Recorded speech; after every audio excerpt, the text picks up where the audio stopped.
Good morning, Patreon. It's I don't know what time it is. Well, I know what time it is. It's 10:42 a.m. I don't know what day it is. It doesn't matter. We're out here in the garden. Say hi. I wanted to show you the potatoes we got out of just one row. The row's about 20 foot long, not even. So maybe 18 foot long. But this is about 10 pounds of yellow potatoes, new potatoes, and they're my favorite potato. Those boiled with a little salt and a little butter. Oh yeah, super good. Maybe just a little this of pepper. Excellent. But we're pulling these because we've gotten so much rain. Oh, excuse the house under construction constantly. Let's turn this way. Oh, excuse the barn under construction.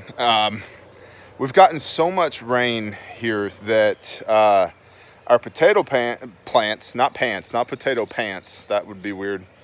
You got any potato pants? No? I feel like I look like a potato. You feel like you look like, say that again. I feel like I look like a potato in my pants. Potato pants. Our potato plants, I remembered from a kid that these guys would get little yellow or little white flowers on them. And then when the flowers fell off, it was time to pull them. Well, one plant in one row got one flower. Then that entire row died. This one. Yeah, that that. one plant. Poke it again. That one. That one plant got a flower on it. And then it fell off, and then they're all starting to yellow out and die. We have had so much rain here. Torrential. I mean, it poured yesterday. Literally every 4 minutes driving home yesterday, both of my phones were getting flash flood warning, flash flood warning, flash flood warning. It was ridiculous. Well, and like when it rains, Second. it's not like when it's rained, it hasn't rained for like a day or like a few hours or a day. It's like 3 days of torrential rain. Right. So Yeah. it's like drowning everything. It's like drowning everything. So we're pulling these potatoes this morning in our potato pants. We're pulling potato plants so that we can eat our potatoes. And we'll probably do a fall planting as well with some of these. We got lots of little potatoes that we'll seed with. But also I wanted to share with you guys just a couple of things about our investigation into the Back to Eden garden method. Number one mistake that we made, this is like monumental, was that all of the videos and everything that I watched said that you lay cardboard over the top of your garden space for a season so that it kills off all the grass underneath. We did not do that. Somebody was in a hurry. Yeah, that's okay. So somebody was in a hurry, as my wife said. I don't know who it was in a hurry, but as you can see, we've got patches of grass, beautiful, luscious grass growing up in our garden, and we are weeding like crazy this morning. I'd say by weight, we've gotten at least as many weeds out of this 20-foot row of potatoes as we have potatoes. So that was the first thing, is that we absolutely should have done that and didn't. Major issue that we will pay for likely for years. I don't know if we can go ahead and cover the garden space now after the wood chips are on it, or if I need to rake. I have a sneaking suspicion I need to rake up all of this mulch again into a pile and then cover the soil for a season, then rake the mulch back out. But the mulch is great for pulling weeds because the roots don't go deep into the soil. Unless it's this creepy Bermuda grass, my wife says. But by and large, the roots do not extend into the soil, so they're easy to pull, which is great. There's just probably literally a ton that needs to get pulled. The second thing that I should have done but didn't do, says me, right? Because, you know, I'm an action guy, so I watched 2/3 of the Back to Eden video and I was like, I got this. So you should watch the whole video and maybe take notes. The second thing that I should have done but didn't do, says me, and I don't know if this is their methodology or not, but before we sprayed all these wood chips in here with the chipper, oh yeah, here's a Australorp egg from the tile saw. I should have gotten out here and tilled all this ground up, this hard ground up, before we put wood chips on it. Because ideally, you'd just rake the wood chips back, plant into that nice soil underneath, and then push the wood chips back over the top of what you planted. There's nothing but rock hard clay underneath here. Even though we've previously gardened in this area, it's still really hard dirt. Really, really hard dirt. So yeah, should have done that and didn't. So if you're thinking about Back to Eden garden, or if you've done it and you're gonna do it again or whatever, I mean, this is our first attempt at Back to Eden-ish type stuff. And we did a modified root stout method before we did this, and I liked the root stout method. But I figured, hey, we'd do Back to Eden because we got trees everywhere. I'm seriously considering buying a used wood chipper just because the amount of trees that we have. But if you are considering doing this, do not make the mistakes that we made. For sure, cover your ground before and kill off as many of your grass seeds as you can and weed seeds as you can before you engage in the gardening process. Because we didn't do that and we're paying for it. I didn't do that. That's my bad, and I'm paying for it. And then also, Yeah, 'cause I seem to remember I mentioned something. you didn't mention anything of the sort. So, and then also, you may consider tilling your plot if you've got big clods. If you've got solid clay, you might want to till it just to break it up a little bit before you plant your Back to Eden, or throw your wood chips over the top of it. And yeah, so, and then the other thing is, like, just to illustrate how much, when I say solid clay, this little 1,000 square foot area back here that I recently tilled, this, which you can sink past your ankle in, my wife did yesterday, that's how much it's rained. It's like quick mud currently. That area right there took me 8 hours to break up. 8,000 square foot took me 8 hours with the tiller because it's never been tilled before. So that should give you an idea of how hard the clay is. Legitimately 8 hours to break it up to where you can plant in it. And then of course it just peed rain from the sky for days on end. Yeah. So yeah, that's it. What have we been getting out of this garden, babe? Tell the people what we've got out of here so far. We've gotten some. Here, hold the phone. Talk to your peeps. Say hi. Hi. We've gotten some sugar peas, lots of little tomatoes, Peppers yesterday. peppers, and some string beans, Mm-hmm. and Potatoes today. potatoes today. And then we've got some zucchinis that are coming.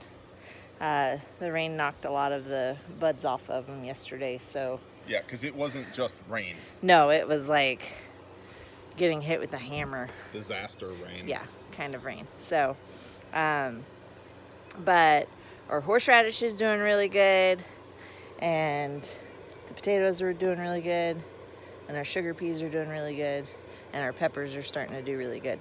So, yeah, just waiting on tomatoes so we can make. We've gotten a few. Yeah, we've gotten like little baby cherry tomatoes. That yellow but- tomato. And the yellow, yeah, the heirloom. What kind of, not brand, what species, do you remember? I have no idea. It was delicious. It was a delicious yellow slicing tomato. And then we've got little Cherokee purples. Is that correct? Yeah. Well, no, those are black cherries. Black cherries. Black cherry tomatoes, which is a thing that makes sense. And we got to get cages on these things. Jubilee. Jubilee. Oh, that's good. Huh. The Jubilee year, when all is forgiven. Yeah. That's So, good. but I make a habit of any of the tomatoes that we grow, as I'm slicing them to use them, I'll pick out seeds, and you know, not so much that you lose the texture of the tomato, but enough that we can restart new ones of that same type and hopefully get a better yield because it's more acclimated to our conditions with all the rain. Yeah. Well, I'm glad you said with all the rain, because that reminded me of the last thing that I want to talk about for the patrons. Hi, patrons. Which we have a ton of new patrons, by the way, so thank you for being here. You guys are awesome. And we do all the behind the scenesy type stuff like this, we do on Patreon. Yeah. Because Where you get hot and ugly and sweaty. right. Yeah. Come watch us. For your $1 a month, hot, ugly, sweaty. Yuck. That sounds like that's a different kind of website. Anyway, the amount of rain that we have gotten this year has been horrendous. I was of the opinion, oh yeah, okay, grand solar minimum, blah, blah, blah, whatever. I'm sold. Yeah. There is so much flooding around here. I had to go assist in a rescue for a brother from the MAG yesterday because his road is gone. Not like a little gone, like a lot. It's gone.